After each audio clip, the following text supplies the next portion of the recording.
pleasure of reviewing or seeing Freddy versus Jason. What the fuck did I watch? Guys. I know it is a versus film, but can we be real with each other? Can we be real with each other? This is a terrible film. Not because it don't have aspects of greatness.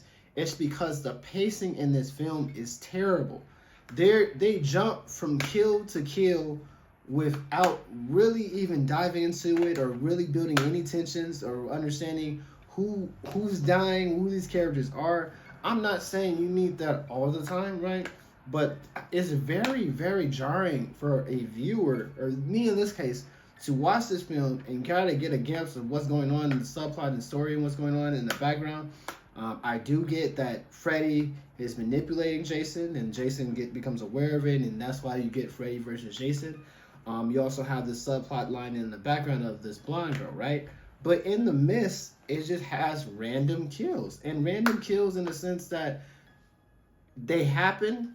They're pivotal to like the main group that was in the beginning of the film. But you don't really get fleshed out about like the characters. You don't even get the chance to feel scared, intimidated. You don't get the chance to actually care about these characters. And it's very uncomfortable. It's very jarring. It makes me think that there has to be like a 3-hour or a 4-hour cut or even a 2-hour cut of this film where it's just done better, where they take their time, nothing's rushed, and they just slow the fuck down. I felt like I was literally teetering up on a roller coaster, and I never got that time to climax. It just kept going and going and going, kill after kill, and it wasn't that good type of kill. Like I think if they kept it to one area, kept a school, a group of kids or whatnot, it would have flowed so much better. But when they're jumping back and forth, they care more about the aesthetic of the kill, not necessarily the build of the kill. It didn't work for me, and I like that it has so much potential, but it just falls short. And I know I usually do a ranking of like these Friday the 13th films, but if I were to rank just the 3 spinoffs, this I will say is like my number 2. I think I put Jason X.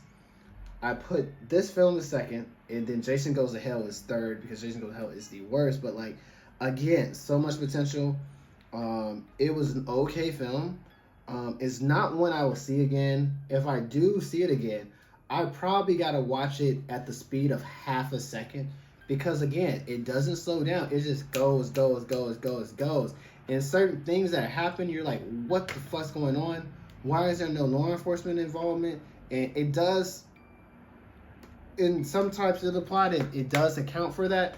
But if you're not paying attention, you're going to be lost. You're going to be lost. Like, theoretically, I didn't look at my phone during this film.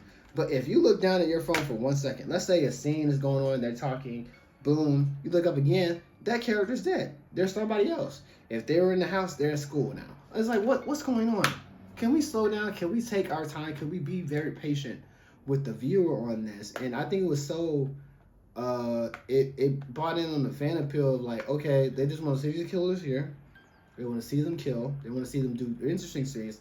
They don't give a fuck about the story at all. There is a story that happens in the backdrop, and you see why a certain character is rooting for Jason over Freddy, but it could have done 10 times, 1,000 times better if what I would prefer for this film, having seen it and having viewed all the Friday the 13th films, what Friday the 13th does great, or what makes a great film, is that they're able to slow things down with the pacing, but then also make you care about these characters. So if you have the same film, but you take away half the kills, you have a little bit more meaning, a meaningful build.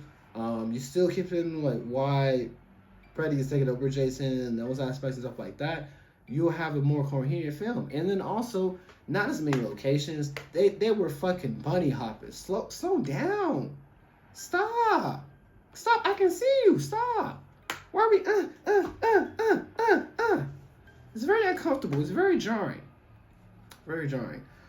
So like even when I do like I usually rate like the Friday the 13th films, and I have all my fingers up, right? So I already told you how I rate those, but I haven't seen this film.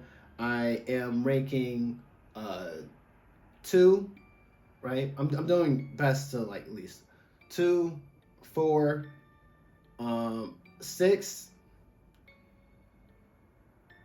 3, 5, 7, 1, 8, right? And then so subsequently, Jason X, this film, and then Jason Goes to Hell.